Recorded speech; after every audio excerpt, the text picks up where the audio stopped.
प्रिया बेटा, तूने घर आने में इतनी देर कैसे कर दी? वो मम्मी, बस पार्टी में टाइम का पता ही नहीं चला, और जैसे ही मैंने टाइम देखा कि 8 बजने लगे हैं, तो मैं तुरंत ही निकल ली। चल कोई बात नहीं बेटा, आगे से ध्यान रखना। और अब तू ये बता बेटा कि तेरी फ्रेंड की बर्थडे पार्टी कैसी रही? हाय माँ, पार्टी तो बहुत ही जबरदस्त थी। हम सभी फ्रेंड्स को बहुत ही मजा आया। मम्मी, आज हमने पार्टी में इतना एंजॉय किया कि जो मेरा तो पार्टी से आने का मन ही नहीं कर रहा था। बस इसलिए ही मुझे टाइम का पता ही नहीं चला और मैं घर आने में लेट हो गई। अच्छा चल कोई बात नहीं बेटा, लेकिन बेटा तेरे पापा भी आज तुझे एक खुशखबरी देने वाले हैं। क्या सच में पापा? तो फिर बताए ना, जल्दी बताए ना पापा कि क्या खुशखबरी है। वो प्रिया बेटा, आज मैं तेरा रिश्ता पक्का करके आया हूँ। बेटा लड़का बहुत ही अच्छा है और लड़के की सरकारी नौकरी है। क्या पापा? मैंने आपको बोला था ना कि अभी मुझे शादी नहीं करनी है। पापा, आपको अभी रिश्ता पक्का करने की इतनी भी क्या जल्दी थी, जो आपने मुझे एक बार बताया भी नहीं। देख बेटा, हर चीज टाइम से ही अच्छी लगती है। बेटा अब तेरी शादी की उम्र भी तो हो गई है, और बेटा आज नहीं तो कल को तुझे शादी करनी ही तो है, तो फिर अब क्यों नहीं? और वैसे भी तो बेटा तेरी और भी 2 बहनें हैं ना, मुझे उनकी भी तो शादी करनी है। बेटा अगर पहले तेरी शादी होगी तभी तो फिर उनकी भी शादी हो पाएगी ना। और बेटा मैंने अभी तुम्हें बताया ना कि लड़का बहुत ही अच्छा है। बेटा तू उसके साथ बहुत खुश रहेगी। ठीक है पापा, अब आप दोनों मेरे मम्मी पापा हो, तो आप मेरे बारे में कोई गलत फैसला तो लोगे नहीं। ठीक है, जैसी आप लोगों की मर्जी। मम्मी, मैं बहुत ही थक गई हूँ और अपने रूम में सोने जा रही हूँ। क्यों बेटा, क्या तुम खाना नहीं खाओगी? अरे नहीं मम्मी, मैंने पार्टी में बहुत ही ज्यादा खा लिया है, मेरा पेट भर हुआ है और मैं सोने जा रहा हूँ। चल ठीक है बेटा, तू जाकर सो जा। हमारे पिछले जन्म में कुछ अच्छे कर्म ही रहे होंगे, जो हमें इस जन्म में प्रिया जैसी बेटी मिली है। किसी भी चीज के लिए ना करना तो उसने सीखा ही नहीं है। भगवान हमारी बेटी को हमेशा खुश रखे। हमारी बेटी बहुत ही सीधी सादी है। हमारी बेटी सचमुच में गाय है, गाय। हाँ सही कहा तुमने, और मुझे अपनी प्रिया पर पूरा विश्वास है। वो हर माहौल में बहुत ही जल्दी एडजस्ट हो जाती है, हर माहौल को अपना लेती है। जी, इस बात से क्या मतलब है आपका? क्या मतलब आपका कि वो हर माहौल में एडजस्ट कर लेगी?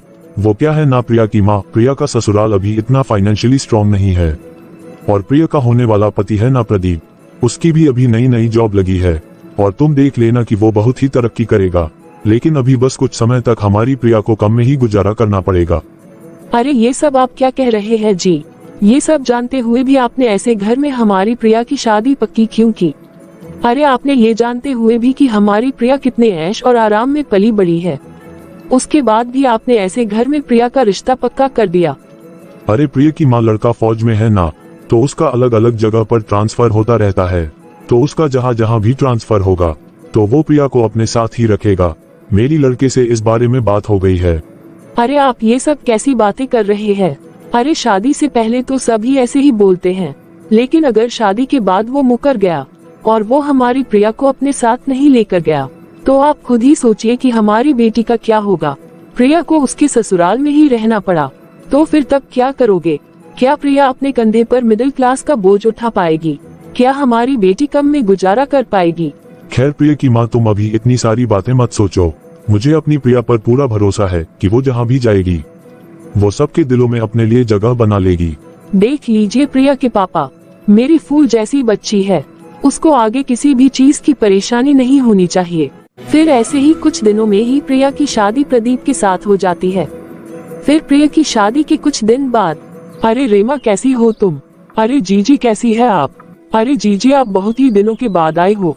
अरे वैसे भी मैं आपसे बात क्यों कर रही हूँ, मुझे आपसे बिल्कुल भी बात नहीं करनी है। जीजी आप मेरे प्रदीप की शादी में क्यों नहीं आई? अरे रेमा कम से कम मुझे बोलने का मौका तो दे, या तू खुद ही बोलती रहेगी? हाँ हाँ जीजी बोलिए। वो ऐसा है रेमा कि प्रदीप की शादी के समय मैं बहुत बीमार पड़ गई थी, इस वजह से मैं प्रदीप की शादी में नहीं आ पाई थी। उसके लिए तेरे से मैं माफी चाहती हूँ, क्योंकि बीमार होने के कारण मुझ में बहुत ही कमजोरी भी आ गई थी, जिस वजह से मैं इतने दिनों तक भी नहीं आ पाई। लेकिन जीजी अब आप कैसी हैं? अब मैं बिल्कुल ठीक हूँ। पर रेमा मैंने सुना है कि तुमने हमारे प्रदीप की शादी बहुत ही ठाट बाट से की है। हाँ जीजी आपने बिल्कुल ही ठीक सुना है, मैंने प्रदीप की शादी बहुत ही शान से और ठाट बाट से की है। और आपको पता है जीजी, मेरे प्रदीप की शादी बहुत बड़े घर में हुई है, मैं अपने प्रदीप के लिए बहुत ही बड़े घर की बेटी को ब्याह के लाई हूँ। अरे रेमा वो तो ठीक है, लेकिन अपना प्रदीप भी कोई किसी से कम थोड़ी है। अरे आखिर प्रदीप की सरकारी नौकरी जो है, अरे हमारा प्रदीप इतना अच्छा खासा तो कमाता है। और मैंने तो ये भी सुना है कि बहू बहुत ही दहेज लेकर आई है। बहू ने दहेज से तेरा सारा घर भर दिया है। बहू अपने मायके से बहुत ही सामान लाई है।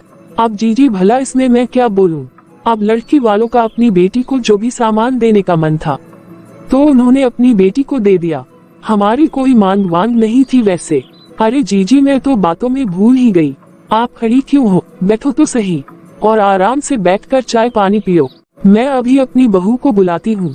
अरे नहीं नहीं, मैं चाय पानी तो नहीं पीऊंगी, मैं तो बस तेरी बहू को देखने आई थी।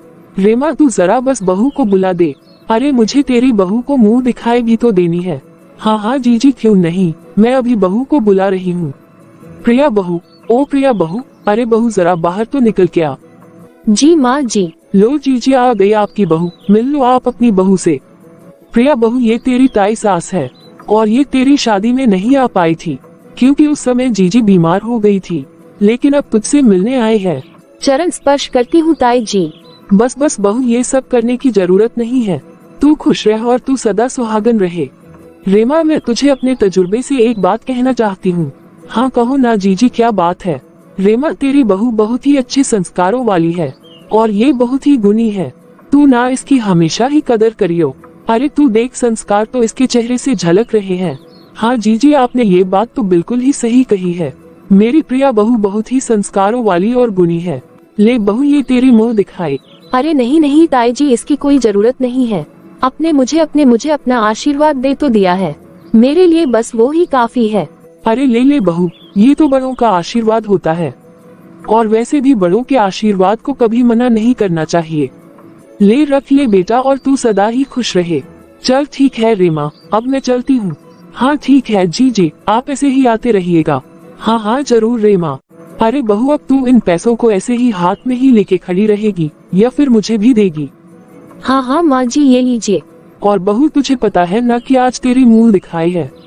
आज हमारे घर में तेरी मुंह दिखाई करने के लिए आसपास से सभी औरतें भी आएंगी और वो सभी तुझे पैसे दे के जाएंगी, तो तू वो सारे पैसे मुझे दे देना। कहीं वो सारे पैसे तू अपनी जेब में रख के मत बैठ जाना, समझी? अब जल्दी से अंदर जाओ और जाके तैयार हो जा। अरे अब खड़े खड़े यहाँ क्या सोच रही है, जाना अंदर जाके तैयार हो जा। जी माँ जी अभी जा रही हूँ। इस बहू की लगाम को तो मुझे कस के पकड़ना होगा, तभी ये मेरे कंट्रोल में रहेगी, नहीं तो इसे कंट्रोल से बाहर निकलने में ज्यादा दिन नहीं लगेंगे। अरे इसका क्या पता कब मेरे बेटे को ये अपने झांसे में ले ले। फिर थोड़ी देर के बाद, अरे बेटा सुमन। हाँ माँ। बेटा तेरी भाभी तैयार हो रही है, वो पड़ोस वाली सभी महिलाएं आने वाली है ना। क्यों माँ, वो सभी आंटियाँ क्यों आ रही हैं? अरे बेटा वो आज तेरी भाभी की मुंह दिखाई है ना, तो इसलिए मैंने उन्हें आज बुलाया है और इसलिए तेरी भाभी तैयार हो रही है। तो बेटा तू जा अपनी भाभी को खाने के लिए पूछ ले, उसे भूख भी लग रही होगी। जी ठीक है माँ, मैं अभी भाभी से पूछ लेती हूँ। फिर ऐसे ही एक सप्ताह बीत जाता है। प्रिया बहू, अरे ओ प्रिया बहू। जी माँ जी। अरे बहू अब कब तक यूं ही तू अपने कमरे में आराम करती रहेगी? अब तेरी शादी को बहुत दिन बीत गए हैं। अरे अब तू थोड़ा कमरे से बाहर निकला कर और घर के कामों में भी हाथ बटाया कर। आखिर सुमन भी ऐसे अकेली कब तक काम करेगी? अरे आखिर वो तेरी नंद है और भला भाभी के होते हुए तेरी इकलौती नंद काम करे तो क्या ये अच्छा लगता है? या फिर मुझे तो लगता है कि तू चाहती है कि मैं घर के सारे काम करूं। अगर बेटा तू ये चाहती है तो बता दे, कोई बात नहीं, मैं कर लिया करूंगी। जी माँ जी। अरे तूने ये क्या जी माँ जी लगा रखा है? तेरे मुंह में जबान नहीं है जो तू कुछ बोल भी नहीं पा रही है। अरे जब मैं इस घर में ब्याह के आई थी ना, तो मेरी सास तो मुझे 4 बजे ही जगा दिया करती थी। मैं फिर 4 बजे उठ कर के घर का सारा काम करती थी। तो बहू अब तू मेरी बात जरा ध्यान से सुन ले। अब कल से तुझे भी सुबह 4 बजे ही उठना पड़ेगा और अब कल से घर का सारा काम तेरे को ही संभालना पड़ेगा। और अब महारानी जी कृपया करके आप मुझे ये बता दीजिए कि आप कल से 4 बजे आप उठ जाएंगी या फिर मैं उठाने आऊँ आपको? नहीं माँ जी, मैं उठ जाऊंगी। शादी के घर में इतने काम हो जाते हैं कि इतने कैसे निकल गए पता ही नहीं चला। प्रिया तुम ना एक काम करना कि तुम आज मेरी ना पैकिंग कर देना, कल से मुझे ड्यूटी पर निकलना है। ये आप क्या कह रहे हैं जी? अरे आप इतनी जल्दी चले जाएंगे तो फिर मैं अपनी भी पैकिंग कर लूँ ना जी? वो पापा कह रहे थे ना कि मैं भी आपके साथ ही रहूंगी। भला तुम क्यों अपनी पैकिंग कर लोगी? मैं तुम्हें कहीं भी नहीं लेकर जा रहा हूँ, मैं अकेला ही जा रहा हूँ। आप मुझे भी अपने साथ लेकर चलिए ना जी, फिर मैं यहाँ पर कैसे रहूंगी? अरे अगर तुम भी मेरे साथ चली जाओगी तो फिर यहाँ पर माँ की और सुमन की देखभाल कौन करेगा? लेकिन प्रदीप जी अभी तो हम कहीं हनीमून पर भी नहीं गए और उससे पहले ही तुम्हारी छुट्टियाँ खत्म हो गई और आप कल अपनी ड्यूटी पर जा रहे हो। अरे जब आप चले जाओगे तो भला मेरा मन कैसे लगेगा? अरे प्रिया तुम ऐसे क्यों कह रही हो? तुम यहाँ अकेली थोड़ा हो, घर में सब तो है ना। घर पर तुम्हारे साथ माँ है, सुमन है। पर आप तो नहीं है ना जी, अब आप तो कल चले जाओगे ना। प्रिया अगर मुझे कल ड्यूटी ज्वाइन करनी जरूरी नहीं होती ना तो मैं जरूर रुक जाता, कहीं भी नहीं जाता। पर हाँ मैं 1 महीने के बाद ही तो वापसी आ रहा हूँ ना, तब हम दोनों घूमने चलेंगे, ठीक है? प्रदीप जी आप इतनी जल्दी क्यों जा रहे हैं? अरे आप कुछ दिन की छुट्टियाँ और बढ़वा लो ना। अरे नहीं प्रिया ऐसा नहीं हो सकता, क्योंकि शादी और सगाई के चक्कर में वैसे ही बहुत छुट्टियां हो गई है, इसलिए अभी मैं और छुट्टियां नहीं ले सकता। हाँ प्रिया अगर मैं और छुट्टियां ले सकता ना तो मैं जरूर और छुट्टियां ले लेता और यहीं रुक जाता। अरे प्रिया तुम ऐसे उदास मत हो, मैं 1 महीने में ही तो आ रहा हूँ ना, और वैसे तुम्हें पता है मैं हनीमून हमारे के लिए गोवा जाने का प्लान कर रहा हूँ। तो बताओ क्या तुम मेरे साथ गोवा चलोगी? अरे बोलो ना, चुप क्यों हो? हाँ हाँ क्यों नहीं, जरूर चलूंगी प्रदीप जी। अरे अब बहू से ही बातें करता रहेगा क्या, या फिर निकल के बाहर भी आएगा? चलो अब मैं चलता हूँ, माँ बुला रही है मुझे। हाँ ठीक है जी। फिर अगले दिन प्रदीप 1 महीने के लिए अपनी ड्यूटी पर चल जाता है। अरे मम्मी का फोन। हेलो मम्मी, नमस्ते। नमस्ते मेरी बिटिया, कैसी है मेरी गुड़िया रानी? मैं ठीक हूँ मम्मी, आप बताइए घर में सब कैसे हैं? घर पर सब अच्छे हैं बेटा। बेटा वो मैंने इसलिए फोन किया है कि अभी हम तेरे को पग फेरे के लिए नहीं लेने आ पाएंगे। अभी तेरी सास ने हमें आने के लिए मना कर दिया है। मना कर दिया है? पर क्यों मम्मी? बेटा वो तेरी सास कह रही थी कि 1 महीने बाद अभी दामाद जी दोबारा छुट्टियां लेकर आएंगे ना, तो वही तेरे को यहाँ पर तेरे मायके ले आएंगे, इसीलिए अब हमने अपना आना कैंसिल कर दिया है। चल ठीक है प्रिया बेटा, अब मैं फोन रखती हूँ। फिर अगले दिन सुबह, प्रिया बेटा। मम्मी पापा आप दोनों ऐसे यहाँ अचानक से? आप दोनों ने तो मुझे सरप्राइज कर दिया। आइए मम्मी पापा अंदर आइए। हाँ बेटा चल अंदर। मेरी सासू माँ को भी पता चलेगा ना कि आप लोग आए हैं, तो वो भी बहुत खुश हो जाएंगी। क्या बात है, बहू बहुत खुश नजर आ रही है, ऐसे लग रहा है जैसे कोई खजाना तेरे हाथ लग गया है। तो हाँ माँ जी, खुशी की तो बात है। मेरे मम्मी पापा आए हैं मुझसे मिलने। पर वो ऐसे अचानक से बिना बताए कैसे आ गए? नमस्ते समधन जी, कैसी है आप? जी नमस्ते नमस्ते जी, आइए बैठिए। भला आपको ये इतने सारे गिफ्ट लाने की क्या जरूरत थी? वो क्या है ना समधन जी, अब हम बेटी के घर आए तो खाली हाथ तो आ नहीं सकते थे ना, तो बस इसलिए कुछ ना कुछ तो लाना जरूरी था ना। लेकिन ऐसे आप अचानक से आ गए, क्या आपको कोई बहुत जरूरी काम था क्या? वो क्या है ना समधन जी, हमें जरूरी काम तो कोई नहीं था, लेकिन बस बेटी से मिलने का बहुत मन हो रहा था, तो बस इसलिए हम आ गए, क्योंकि हम कभी भी इतने दिन तक अपनी बेटी से दूर रहे नहीं है ना। तो फिर समधन जी अब आपको अपनी बेटी से दूर रहने की आदत डाल ही लो, क्योंकि ऐसे ही मुंह उठाकर अपनी बेटी की ससुराल में चले आना अच्छी बात नहीं है। अरे कम से कम आपको यहाँ आने से पहले बताना तो जरूरी था ना कि आप लोग आ रहे हैं। अरे आप कम से कम फोन ही कर देते। और भला ये भी क्या बात हुई कि जब दिल किया तो उठकर अपनी बेटी के ससुराल आ गए। समधन जी हमसे इस बार गलती हो गई और आगे से इस बात का ध्यान रखेंगे। आगे से हम जब भी यहाँ आएंगे तो पहले आपको फोन करके ही आएंगे। हाँ वही ठीक रहेगा। प्रिया जा अपने मम्मी पापा के लिए चाय नाश्ते का इंतजाम कर ले। नहीं नहीं समधन जी, उसकी कोई जरूरत नहीं है, वैसे भी हमें देर हो रही है, अब हम घर के लिए निकलेंगे। अरे मम्मी आप थोड़ी देर तो रुकिए ना, मैं अभी चाय नाश्ता बना कर लाती हूँ। अरे नहीं बेटा, हमें देरी हो रही है, हम अभी चलते हैं, फिर कभी आएंगे। अरे बहू तू भला क्यों जबरदस्ती कर रही है? तेरी मम्मी एकदम ठीक ही तो कह रही है, इन्हें तो अपनी बेटी के घर का तो पानी भी नहीं पीना चाहिए। हमारे यहाँ तो यही रिवाज है भाई, बाकी आप ही देख लीजिए बहन जी। हाँ प्रिया बेटा, तेरी सास ने एकदम ठीक कहा कि हम तो अपनी बेटी के घर का पानी भी नहीं पेंगे। अच्छा समधन जी, अब हमें आज्ञा दीजिए, अब हम चलते हैं जी। नमस्ते जी। नमस्ते जी। वैसे समधन जी, अब आगे से आपको आना होगा तो आप फोन करके ही आना। भला ये क्या बात हुई प्रिया बहू, तेरे मायके वालों को बिल्कुल तमीज नहीं है क्या? अरे अपनी बेटी की ससुराल में भला ऐसे ही अपना मुंह उठा के चले आते हैं। बड़े आए बेटी से मिलने वाले। अरे इन्हें पता होना चाहिए कि इनकी बेटी अब दूसरे के घर की बहू बन गई है। आपने प्रिया की सास का बर्ताव देखा? अरे भाई ये तो कितनी बदतमीज थी। अरे उसने तो हमें ठीक से बैठने के लिए भी नहीं बोला। आपने अपनी बेटी के लिए भला ही कैसा घर परिवार देखा है? आप कम से कम हैसियत तो देख लेते हमारी और उनकी। उनके घर तो बैठने की भी जगह नहीं थी। अरे कैसे बाप हो तुम? आपने तो अपनी ही बेटी को नरक में झोंक दिया। इस चीज के लिए मैं तुम्हें कभी भी माफ नहीं करूंगी। इस नरक भरे माहौल में मेरी फूल सी बच्ची कैसे रहेगी? अरे इतनी बदतमीज सास से मेरी बच्ची कैसे जूझेगी? अरे प्रिया की माँ वो हम बिना बताए चले गए थे ना, तो बस इसीलिए शायद प्रिया की सास को गुस्सा आ गया। अरे ये मेरी वही प्रिया थी जिसके आगे पीछे 10-10 नौकर हमेशा ही घूमते रहते थे, और आज मेरी प्रिया वहाँ झाड़ू लगा रही थी, उस घर की साफ सफाई कर रही थी। अरे तुम्हें हमारी प्रिया के लिए सिर्फ प्रदीप ही मिला था, तुम्हें इस पूरी दुनिया में और कोई लड़का ही नहीं मिला मेरी बच्ची के लिए। मुझे ये बिल्कुल भी समझ नहीं आ रहा है कि आखिर तुमने देखा क्या था इस घर में और इस परिवार में। तुम्हें पूरी दुनिया में प्रदीप ही दिखाई दिया बस, और किसी के पास सरकारी नौकरी नहीं थी। अरे तुम्हें कम से कम एक बार अच्छे से इस घर वगैरह तो देख लेना चाहिए था। अपने ना उनका घर देखा था और ना ही इन लोगों के बारे में पता किया था। उनके घर में तो बैठने तक की जगह नहीं थी, और उसके बाद भी उसके सास के एटीट्यूड तो भाई बाप रे बाप। अरे उसकी सास के एटीट्यूड तो आसमान ही छू रहे था, और आज तक किसी ने हमारा इतना अपमान नहीं किया आज जितना प्रिया की सास ने किया है। आज मैं अपने आप में बहुत अपमानित सा महसूस कर रही हूँ। फिर ऐसे ही 1 महीना बीत जाता है और प्रदीप अपनी ड्यूटी से छुट्टी लेकर घर वापस आ जाता है।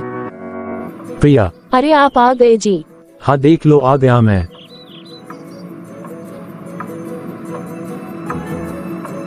लेकिन अपने तो फोन पर कहा था कि आप तो 5 दिन के बाद आने वाले हैं।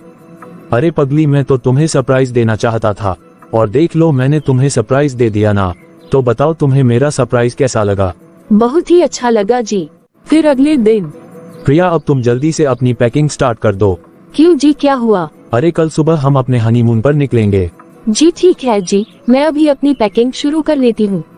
अरे तू बिल्कुल चिंता ही मत कर बेटा, हम अपनी पैकिंग अच्छे से कर लेंगे। माँ क्या आप भी हमारे साथ चल रही है? अरे हाँ बेटा, हम भी साथ चल रहे हैं। बेटा भला मैं और सुमन हम दोनों अकेले रह कर के यहाँ पर क्या करेंगे? और बेटा वैसे भी मैं अपनी नई नवेली दुल्हन को अकेले कैसे भेज दूँ? चल ठीक है बेटा, अभी बहुत काम पड़ा है, हमें अपनी पैकिंग भी करनी है और कुछ रास्ते के लिए खाने के लिए भी बनाना है। तो क्या अब हमारे हनीमून पर माँ जी और सुमन भी हमारे साथ चल रहे हैं? हाँ प्रिया, अभी तुमने सुना नहीं क्या? माँ ने अभी तुम्हारे सामने ही तो कहा है कि वो भी हमारे साथ चलेंगे। चलो कोई बात नहीं, अब उनको भी हमारे साथ चलने दो। अगर उनका इतना मन है तो वो भी चल पड़ेंगे हमारे साथ। चलो जाओ, अब तुम भी जल्दी जल्दी अपनी पैकिंग करो। फिर पूरा परिवार प्रिया और प्रदीप के साथ उनके हनीमून पर गोवा चले जाते हैं। फिर 2 दिन के बाद। भैया ये समुद्र तो कितना ही बड़ा है, मैं तो अपनी जिंदगी में पहली बार ही समुद्र देख रही हूँ। मुझे तो यहाँ पर बहुत ही मजा आ रहा है। भैया हाय, ये तो कितनी ही खूबसूरत जगह है। मेरा तो ऐसे मन कर रहा है कि मैं कभी यहाँ से जाऊँ ही नहीं। अरे सुमन बेटा, घर नहीं चलना है क्या? इतने दिन से हम यहाँ पर घूम रहे हैं और अब घर भी तो चलना है ना। प्रदीप बेटा, कब की वापसी है हमारी? माँ कल की वापसी है हमारी, कल की ट्रेन की टिकट है। फिर सभी दूसरे दिन वापस आ जाते हैं और ऐसे ही कुछ दिन बीत जाते हैं। फिर एक दिन। माँ अब सुमन की शादी में सिर्फ 1 ही हफ्ता बचा है। मुझे लग रहा है कि लड़के वालों ने तो उसकी शादी की तैयारियां करने का हमें बिल्कुल भी समय नहीं दिया है। अरे मुझे लगता है लड़के वालों को कम से कम थोड़ा समय तो हमें देना चाहिए था। अरे भला माँ, हम इतने कम समय में इतना सारा प्रबंध कहाँ से करेंगे? माँ अभी तो हमें दहेज का सारा सामान भी तो खरीदना है। माँ जी मैंने चाय बना दी है। बहू तू चाय यहाँ पर ही क्या? आप चाय अपने कमरे में पियेंगे क्या? नहीं बहू, कमरे में नहीं, तू मेरी और प्रदीप की चाय यहीं पर ले आ। माँ मुझे तो समझ में ही नहीं आ रहा है कि ये सब तैयारियां कैसे होंगी। लड़के वालों ने तो हमें शादी की तैयारियों का समय ही नहीं दिया है। अरे प्रदीप बेटा, तू सुमन के दहेज की चिंता मत कर, मैं कोई ना कोई रास्ता निकल दूंगी। अरे हाँ बेटा, बहू भी तो इतना सारा दहेज लाए है ना, वो भला वो सब दहेज कब काम आएगा? वो हम सारा सामान हम सुमन को दे देंगे। लेकिन माँ वो सारा सामान हम सुमन को कैसे दे सकते हैं? वो तो प्रिया के घर वालों ने प्रिया के लिए दिया है ना। सोचो माँ, क्या उन्हें बुरा नहीं लगेगा? अरे बेटा, अब प्रिया के घर वालों ने सारा सामान हमें ही तो दिया है ना, और वैसे भी बेटा उन्होंने सामान तो दे दिया है ना, अब वो दोबारा उस सामान को वापस थोड़ी मांग रहे हैं। अब वो सब सामान हमारा है और उस सामान के साथ हम जो मर्जी करें। ठीक है माँ, आपकी जैसी मर्जी। फिर प्रदीप प्रिया को सारी बात बताता है कि उन्हें वो सामान सुमन के ससुराल में देना होगा, क्योंकि लड़के वालों ने उन्हें सारे अरेंजमेंट करने का समय ही नहीं दिया है। पर वो सामान तो मैंने तब के लिए बचा के रखा था जी, कि जब हम अलग होते और जब मैं तुम्हारे साथ बाहर जाती तो वो सारा सामान हमारे काम आ जाएगा। अरे प्रिया, तुम मेरे साथ कहाँ जा रही हो? और भला तुम्हें किसने कह दिया कि मैं तुम्हें अपने साथ लेके जा रहा हूँ? तुम कभी भी कहीं नहीं जा रही हो, तुम यहीं रहोगी हमेशा, समझी? तुम्हें बस यहीं रह करके माँ की सेवा करनी है। अब तो मुझे भी लगता है कि ये घर ही मेरा भाग्य है, मैं यहाँ से कभी भी कहीं नहीं जा पाऊंगी। ऐसे तो मेरे सारे सपने अधूरे ही रह जाएंगे, मैं सारी जिंदगी अकेले कैसे निकालूंगी? अरे प्रिया महारानी, अब तुम ऐसे ही खड़े होकर सोच विचार ही करती रहोगी क्या? या फिर आज हमें कुछ खाने को भी मिलेगा? जी माँ जी, अभी लाए, ये लीजिए माँ जी। अरे बहू, ये तूने कैसा खाना बनाया है? बहू, तुझे इतने दिन हो गए खाना बनाते हुए, तुझे अभी तक खाना बनाना नहीं आया? ये जो खाना तू मेरे लिए लेकर आई है ना, इस खाने को तो कोई जानवर भी ना खाए।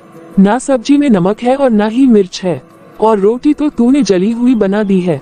आखिर करती क्या है तू, और ध्यान कहाँ है तेरा? जी माँ जी, मुझसे गलती हो गई, आगे से मैं ध्यान रखूंगी। मैं आगे से आपको शिकायत का मौका नहीं, बिल्कुल भी नहीं दूंगी। अब जैसा भी खाना बनाया है तो मैं खा ही लेती हूँ, अब इस खाने को मैं बेकार में तो जाने नहीं दूंगी। और वैसे भी अन्न को फेंकना तो अन्न का अपमान ही होता है ना। माँ जी, मुझे आपसे कुछ बात करनी है। अब तुझे क्या हुआ बहू? वो माँ जी, अभी पापा का फोन आया था और पापा बता रहे थे कि उन्होंने मेरी बहन नेहा का रिश्ता पक्का कर दिया है और उसकी शादी जो है वो भी फिक्स कर दी है। और माँ जी, पापा कह रहे थे कि शादी में कुछ दिन पहले ही आ जाना, और उन्होंने ये भी कहा है कि आपको और साथ में सुमन दीदी को भी शादी में जरूर आना है। अरे लेकिन बहू, हम तेरी बहन की शादी में कैसे जा पाएंगे? बहू, तुझे पता नहीं है क्या कि अगले हफ्ते सुमन की भी शादी है। एक तो वैसे ही सुमन के ससुराल वालों ने हमें शादी की तैयारियां करने का थोड़ा सा भी समय नहीं दिया है, और हमारे पास वैसे भी थोड़ा सा ही समय बचा है उसकी शादी की तैयारियां करने के लिए। और तू भी कैसे जा सकती है? तू एक काम कर, तू अपनी मम्मी को फोन करके उनको मना कर दे कि तू अपनी बहन की शादी में नहीं जा पाएगी। अरे तेरी भी तो नंद की शादी है ना। लेकिन माँ जी, ये आप कैसी बात कर रहे हैं? अरे मेरी छोटी बहन की शादी में मैं नहीं जा पाऊंगी। हाँ, तेरे को सुनाई कम देता है क्या? मैंने एक बार बोल तो दिया ना कि यहाँ से तेरी बहन की शादी में कोई नहीं जा रहा है। चल अब यहाँ खड़ी मत रह और जाकर अपना काम कर, कितना काम पड़ा है करने वाला। अरे आखिर कहाँ रख दी मैंने अपनी डायरी, और अब मिल भी नहीं रही है। उसी में तो मैंने अपना अकाउंट का नंबर लिखा हुआ है, और मुझे तो ऐसे मून जवानी याद भी नहीं है। अरे प्रिया, तुम्हें क्या हुआ? तुम इतना क्यों रो रही हो? वो मेरे पापा का फोन आया था, उन्होंने नेहा की शादी पक्की कर दी है और अभी सिर्फ 2 ही दिन है शादी में। पापा ने मुझे बुलाया है कि घर में बहुत कम है और वैसे भी मेरी बहन की शादी है, लेकिन माँ जी ने मुझे जाने से मना कर दिया है कि मैं अपनी बहन की शादी में नहीं जा सकती। अरे भला माँ ने इसमें गलत भी क्या बोला है? माँ ने बिल्कुल सही ही तो कहा है। अगर अब तुम अपनी बहन की शादी में जाओगी और तुम अपनी बहन की शादी देखोगी तो यहाँ पर सुमन की भी तो शादी है, तो यहाँ पर घर के सारे काम कौन देखेगा? आखिर यहाँ पर भी तुम्हारी इस घर के लिए कोई जिम्मेदारी बनती है या नहीं? और जब देखो तुम तो अपने मायके की ही रट लगाए रखती हो।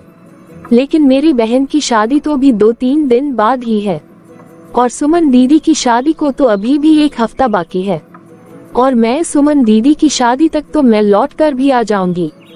क्या मतलब है तुम्हारा कि लौट आऊंगी? अरे तुम्हें पता नहीं है क्या कि ये शादी वाला घर है हमारा, और तुम्हें अच्छे से पता है कि शादी वाले घर में कितने काम होते हैं, और वो सारे घर के काम कौन करेगा? तुम वहाँ शादी में मौज मस्ती करोगी और यहाँ पे घर का सारा काम माँ करेगी क्या? अरे भला ये भी क्या बात हुई कि घर में बहू के होते हुए भी माँ काम करेगी? अब प्रदीप, मैं तुम्हारे आगे हाथ जोड़ती हूँ, प्लीज आप मुझे मेरी बहन की शादी में जाने दो। प्लीज आप मुझे मत रोको, मुझे जाने दो। अगर एक बार बोल दिया ना, नहीं तो मतलब नहीं, तुम्हें कहीं भी जाने की जरूरत नहीं है। तो फिर ठीक है, अगर ऐसी बात है मैं तो अपनी बहन की शादी में जरूर जाऊंगी, और अब मैं देखती हूँ कि कौन मुझे रोकता है। तो फिर ठीक है, तुम्हें अगर जाना है तो अकेली जा सकती हो। तुम मुझसे कोई भी उम्मीद मत करना कि मैं तुम्हारे साथ जाऊंगा या फिर मैं तुम्हें छोड़ के आऊंगा। ठीक है, आप मत जाए, लेकिन मैं तो जरूर जाऊंगी। बल्कि अब मुझे तो ऐसे लगता है कि शादी से पहले मैं ज्यादा खुश था, शादी करके तो मुसीबत मैंने अपनी जान को ले ली है। आप शादी वाले हॉल पर जा आए हैं ना, और अपने अच्छे से देख लिया है ना कि वहाँ की सारी तैयारियां सही चल रही है ना, कोई कमी तो नहीं रह रही है ना? मेरी बेटी की शादी में बिल्कुल भी कोई कमी नहीं रहनी चाहिए। मम्मी, अरे प्रिया बेटा, तू ऐसे अचानक से यहाँ कैसे? और बेटा दामाद जी कहाँ हैं? मम्मी वो मेरे साथ नहीं आए हैं और न ही आएंगे। अरे क्यों, क्या हुआ प्रिया बेटा? तेरे ससुराल में सब कुछ ठीक तो है ना बेटा? कहीं तू घर से लड़ झगड़ के तो नहीं आ गई अकेले? हाँ पापा, मैं यहाँ अकेली ही आई हूँ, तुम्हारे दामाद मेरे साथ नहीं आए हैं। तो क्या इसका मतलब तूने दामाद जी के साथ झगड़ा किया है? प्रिया बेटा, तुझे ऐसे अकेले झगड़ा करके नहीं आना चाहिए था। पापा उस घर में मेरी किसी को जरूरत नहीं है। पापा उस घर में मुझे कोई प्यार नहीं करता है। उस घर में मुझ पर हर कोई अपनी मर्जी थोपता है। अरे वो तो चाहते ही नहीं थे कि मैं नेहा की शादी में आऊं। लेकिन क्यों बेटा, वो लोग ऐसा क्यों चाहते हैं? क्योंकि माँ, 1 हफ्ते के बाद मेरी नंद सुमन की भी शादी है, इसलिए वो लोग चाहते हैं कि मैं सुमन की शादी के सारे काम करूं। माँ, मुझे काम करने से कोई दिक्कत नहीं है। लेकिन बेटा, तुम्हें दामाद जी को समझाना था ना कि नेहा की शादी को तो सिर्फ 2 ही दिन रह गए हैं, तो उसके बाद तू चली जाएगी। मैंने बोला था माँ, और वो भी बहुत ही अच्छे से समझाया था, लेकिन फिर भी वो लोग मानने को तैयार नहीं हैं। बल्कि प्रदीप भी मेरी बात सुनने को तैयार नहीं थे, इसलिए मेरा उनसे झगड़ा हो गया और मैं चली आई। चल कोई बात नहीं बेटा, अब तू रोना बंद कर, ऐसे रोते नहीं है। चल बेटा, अभी तू अंदर जा, हम इस बारे में बाद में बात करेंगे। फिर प्रिया की बहन की शादी हो जाती है और प्रिया को अपने मायके में 1.5 महीना बीत जाता है। फिर एक दिन, हेलो समधी जी। हाँ जी, कहिए समधन जी। समधी जी, अब हमारी बहू को अपने घर ही बिठा के रखने का इरादा है क्या आपका, या फिर वो लौट के अपने ससुराल भी आएगी या नहीं? अरे समधन जी, कैसी बातें कर रही हैं आप? प्रिया आपकी ही बहू है, आप लोग कभी भी आके उसे अपने साथ ले जाए। ऐसा है समधी जी, अगर आपको लग रहा है कि प्रिया को यहाँ से कोई लेने आएगा तो आप लोग भूल ही जाए। इस गलत फहमी में मत रहिए कि यहाँ से उसे कोई लेने आएगा। देखिए, हमने तो उसे जाने के लिए नहीं बोला था। जैसे प्रिया यहाँ से अकेले ही गई थी ना, तो ऐसे ही उसे वापस अकेले वहाँ से आना पड़ेगा, समझे आप? नहीं तो भूल ही जाए। फिर आप अपनी बेटी को अपने पास ही बिठा के रखिए। और हाँ समधी जी, अपनी बेटी को थोड़े ससुराल के तौर तरीके सिखाए कि ससुराल में अच्छे घर की बहू बेटियां कैसे रहती है। आशा करती हूँ कि आप अच्छे से समझ ही गए होंगे कि मैं क्या कहना चाहती हूँ। चलिए अब मैं रखती हूँ फोन। फिर दूसरे दिन, नमस्ते माँ जी, मैं आ गई। फिर तो आपका बहुत बहुत धन्यवाद आपका आने के लिए। आज तुझे पूरा 1.5 महीना हो गया यहाँ से गए हुए, और यहाँ तेरी नंद की भी शादी हो गई। क्यों 1.5 महीने से ज्यादा तेरा गुजारा नहीं हुआ ना मायके में? उन्होंने तेरे को अकेले ही भेज दिया ना, और तू भाग के तो बड़ी जल्दी गई थी यहाँ से। नहीं माँ जी, मम्मी पापा मुझे गाड़ी में बाहर तक छोड़ के गए हैं। माँ। अरे सुमन बेटा, क्या हुआ? तू रो क्यों रही है ऐसे? और तू यहाँ अचानक से कैसे? अरे क्या हुआ बेटा? तू चुप तो कर और बता कि क्या हुआ। अरे बहू, सुमन के लिए पानी लेके आ। जी माँ जी, अभी लाई। बेटा तू पहले यहाँ आराम से बैठ। लीजिए सुमन दीदी, पानी पीजिए। माँ, अब मैं उस घर में वापस नहीं जाऊंगी, मैं उस घर को छोड़कर आई हूँ। बहू, तू यहाँ खड़ी क्या कर रही है? और तू क्या हम दोनों की बातें सुन रही है? तू जा यहाँ से। हाँ बेटा सुमन, अब बता अकेले में मुझे कि क्या हुआ है। नहीं तो अभी हमारी सारी बातें तेरी भाभी सुन लेती। माँ, आपने तो कहा था कि आपके दामाद मुझे अपने साथ लेकर जाएंगे। जहाँ पर भी उनका ट्रांसफर होगा वो मुझे अपने साथ लेकर जाएंगे। लेकिन माँ, उन्होंने तो साफ साफ मना कर दिया है। उन्होंने कहा कि मैं वही ससुराल में ही रहूं और ससुराल में रहकर ही उनकी माँ की सेवा करूं। और माँ, मेरी सास इतनी बुरी है ना कि आप तो पूछो ही मत। वो मुझे सुबह सुबह 4 बजे जगा देती है और माँ, वो भी सिर्फ काम करने के लिए। और आपको तो पता है ना कि मुझे सुबह इतना जल्दी उठने की आदत नहीं है। और माँ, फिर मेरी सास मेरे से पूरे दिन जानवरों की तरह काम कराती है। लेकिन बेटा, तूने दामाद जी को क्यों नहीं बताया? अरे बताया था माँ, सब कुछ बताया था, लेकिन वो अभी भी अपनी माँ के पल्लू से ही बंधे हुए हैं। जैसे उनकी माँ कहती है वो बस वही मानते हैं। वो मेरी तो एक बात भी नहीं सुनते हैं। और आज मैंने आपके दामाद को कहा कि वो अपनी ड्यूटी पर जाने से पहले मुझे मेरे मायके छोड़ दे, तो उन्होंने मुझे साफ ही मना कर दिया और ऊपर से मेरे से लड़ने लगे। और उसी लड़ाई में मैं घर छोड़ के आ गई। माँ, अब मैं उस घर में कभी भी वापस नहीं जाऊंगी। उस घर में कोई मुझसे प्यार नहीं करता है, इसलिए माँ, मैं उस घर को हमेशा के लिए छोड़ के आ गई हूँ। अच्छा, तेरी सास इतनी बुरी है और ऊपर से दामाद जी भी। मुझे उन लोगों से ऐसी उम्मीद नहीं थी। अरे हम तो उन्हें कितना अच्छा समझ रहे थे। चल बेटा, अभी तू बैठ आराम से, इस बारे में हम बाद में बात करते हैं। फिर ऐसे ही 1 साल बीत जाता है और प्रदीप भी अपनी छुट्टी पर आया हुआ होता है। माँ, आपने कुछ सोचा है? क्या हुआ बेटा, तू किस बारे में बात कर रहा है? अरे माँ, मैं सुमन के बारे में बात कर रहा हूँ। माँ, सुमन को यहाँ आए हुए पूरा 1 साल हो गया है और आप उसे वापस जाने क्यों नहीं दे रही हो? आखिर माँ, अब कब तक आप उसे यहाँ मायके में बिठा कर रखोगी? अरे बेटा, तू ये क्या बात कर रहा है? मैंने सुमन को उसके ससुराल जाने से कहाँ रोका है। मेरी तो बस एक ही तो शर्त है कि दामाद जी आए और इज्जत से अपनी पत्नी को यहाँ से लेकर जाए। लेकिन माँ, आप शायद ये बात भूल रही हो कि सुमन अपनी मर्जी से अपना ससुराल छोड़कर आई है। वो गुस्से में लड़ झगड़ के उस घर को छोड़ के आ गई है। वो तो ठीक है बेटा, लेकिन वैसे भी मेरी सुमन अभी बच्ची तो है, अभी उसे इतनी समझ ही कहाँ है। अगर उसने गुस्से में और नादानी में कुछ गलत कर भी दिया तो उस बात को इतना बढ़ाने का क्या मतलब है। मैं तो बस यही चाहती हूँ कि दामाद जी यहाँ आए और इज्जत से उसे यहाँ से लेकर चले जाए। क्यों माँ, भला ये भी क्या बात हुई? आप शायद भूल गई हो कि जब प्रिया भी अकेले ही अपने मायके गई थी तो आपने मुझे प्रिया को कहाँ लेने जाने दिया था? आपने कहा था कि प्रिया खुद ही अपनी मर्जी से अकेले गई है तो वो खुद ही अकेले ही वापस आएगी। तो फिर आपने तब मुझे जाने क्यों नहीं दिया था? और आज जब वही बात आपकी अपनी बेटी पर आए तो अपनी बेटी के बारे में आपके सिद्धांत बिल्कुल ही चेंज हो गए। अच्छा, तो तू अब प्रिया का मुकाबला मेरी बेटी से करेगा? भूल मत, सुमन तेरी बहन है। मैं तो कुछ भी नहीं भूला माँ, लेकिन आप शायद जरूर भूल रही हो कि प्रिया भी किसी की बहन है और वो भी किसी की बेटी थी। और आप ये बात भी मत भूलिए माँ कि सुमन तो फिर भी अपने ससुराल से लड़कर आई है, लेकिन प्रिया तो तब अपनी बहन की शादी में जाने के लिए हमसे रिक्वेस्ट कर रही थी और वो हमारे आगे गिड़गिड़ा रही थी, लेकिन तब भी हमने उसे नहीं जाने दिया था। आप तो उसे मना ही कर रहे थे। मुझे तो ऐसे लगता है माँ कि सिद्धांत तो सबके लिए बराबर ही होने चाहिए, चाहे वो आपकी बहू हो या फिर आपकी बेटी। और माँ, आप मुझे एक बात बताओ कि सुमन किस बात पर झगड़ा करके आई है कि उसकी सास उसे सुबह जल्दी जगने को कहती है और घर का सारा काम करने की कहती है। तो फिर माँ, प्रिया भी तो इतने बड़े घर की बेटी होते हुए भी सुबह 4 बजे जग के सारा काम संभालने की कोशिश कर रही है। लेकिन सुमन तो हमेशा से हूँ मिडिल क्लास फैमिली की थी, तो फिर उससे अपने ससुराल में 1 महीने भी नहीं काम किया गया। माँ, प्रिया तो फिर भी अपनी गृहस्थी बचाने के लिए अकेले ही अपने मायके से वापस आ गई और आपके जिद के आगे झुक गई। लेकिन सुमन तो अपने घर जाने का नाम ही नहीं ले रही है। वो तो अपनी गृहस्थी बचाने की कोशिश भी नहीं कर रही है। माँ, जैसे सुमन को तो अपने घर गृहस्थी की पड़ी ही नहीं है। इसीलिए मैं सुमन की भलाई के लिए कह रहा हूँ। माँ, आप मेरी बात को समझो और उसकी घर गृहस्थी को मत टूटने दो। आप उसकी घर गृहस्थी को टूटने से बचा लो और आप उसे बोल दो कि इस बार वो अकेले चली जाए। देखना, सब कुछ ठीक हो जाएगा। फिर नहीं तो माँ, उसकी घर गृहस्थी तो समझ लो कि टूटी ही हुई है।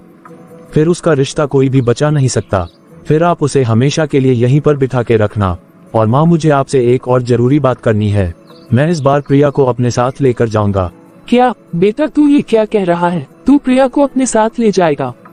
हाँ माँ, मैं अकेले वहाँ सब कुछ संभाल नहीं पा रहा हूँ। माँ, वहाँ पर कम से कम प्रिया होगी तो सब कुछ अच्छे से संभाल तो लेगी और मेरा अच्छे से ध्यान तो रखेगी। लेकिन प्रदीप बेटा, तू अगर प्रिया को अपने साथ ले जाएगा तो मैं उसके बिना कैसे रहूंगी? अरे क्या हुआ प्रिया, तुम रो क्यों रही हो? माँ जी, मैं भी आपको छोड़ के कहीं नहीं जाऊंगी। माँ जी, मैं जहाँ भी जाऊंगी आपको साथ ही लेकर जाऊंगी। सच कहूँ बहू, मैं भी तो तेरे बिना नहीं रह सकती। बहू, मुझे भी तो तेरी आदत सी हो गई है। भले ही मैं तेरे से हर समय लड़ती रहती हूँ, लेकिन बेटा ऐसा नहीं है कि मैं तुझसे प्यार नहीं करती हूँ। मेरी बच्ची, मैं तुझसे बहुत प्यार करती हूँ। वो तो हमेशा मैं जानबूझ के तेरे से गुस्से में बात करती रहती थी ताकि तू मेरे कंट्रोल में रहे और हमेशा मेरी बात सुनती रहे और इस घर पर मेरा दबदबा रहे। लेकिन बेटा, तेरे निस्वार्थ प्यार ने मेरे दिल में तेरे लिए जगह बना दी है। चल बेटा, अब तू अपने आंसू पोंछ ले और तू अपनी जाने की तैयारी कर ले। बेटा, तुझे प्रदीप के साथ जाना भी तो है ना? माँ जी, मुझे इनके साथ जाना तो है, लेकिन आपके बिना नहीं। मैं आपको भी अपने साथ लेकर जाऊंगी। तो दोस्तों, देखना आपने कि कैसे प्रिया ने एक बड़े परिवार से होने के बावजूद भी उसने अपने परिवार को कैसे संभाला, कैसे उसने सभी के मन में अपनी जगह बना ली और इतना अत्याचार सहने के बाद भी उसने अपने परिवार को टूटने नहीं दिया। तो फिर बताएं आपको हमारी कहानी कैसी लगी? आप हमें कमेंट करके जरूर बताएं और वीडियो को लाइक और शेयर जरूर करें। और ऐसी ही मोरल स्टोरीज देखने के लिए प्लीज आप हमारे चैनल पीकाबू हिंदी कहानियाँ को जरूर सब्सक्राइब करें।